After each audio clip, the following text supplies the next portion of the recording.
Hello. So I'm here to talk about the Singapore flights that we booked yesterday. So many people message asking why again Singapore, why again Singapore. So I'm here to go do a story time, full detail, and also show you how much patiently we research before planning our trips. And it's January 5th right now, and we're booking a trip for April, so that's how much we plan in advance. And yeah.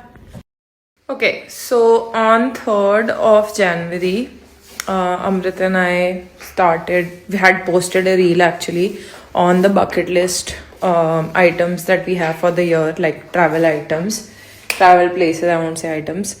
And when we started researching, we thought we'll go to Bali. Obviously, we had written sister trip to Bali.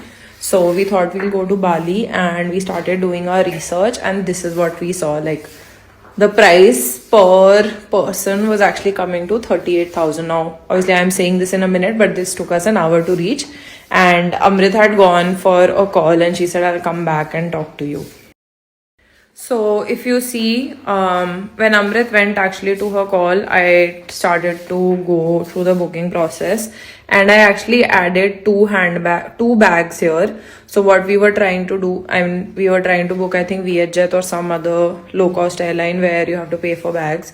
When I added the bag, it was 7,000 rupees for a 30-kilo bag. Now, obviously, not each of us were going to take 30 kilos, but individual, I think, 20-kilo bags were more expensive than a combined 30-kilo bag. So that's what we did. And when I did all the calculation, it came out to 38,000. And I was just like, Amrit, this is such we can take Singapore Airlines and then fly to Singapore, because anyway, we have to do a layover when we travel either to Vietnam or Bali. And I did a quick search on how much it costs from Singapore to go to Vietnam or Bali, which was around 7 to 10K.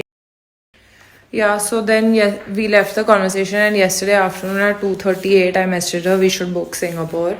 So what we did was, instead of using points, because we wanted to book using points and save money, what we thought we'd do is we'll book the flight directly via cash or credit card. Because the flight was so cheap, it was only 23,000, and we would use the points to upgrade, because both of us can't be asked to travel economy. It's very stressful. Anyway, back to the point. So yeah, we went ahead and booked the tickets to Singapore first, and then we went on to decide whether we want to go to Bali or Vietnam. We chose Vietnam because Amrit hasn't been there. And Amrit has actually been to Bali. I haven't been to both places, so we decided Vietnam. And we first booked the Singapore tickets based on whatever holidays we had during the Easter weekend and how much we could afford to take, because you can't just keep taking vacation from work. So yeah, we booked the tickets by 2:40 maybe.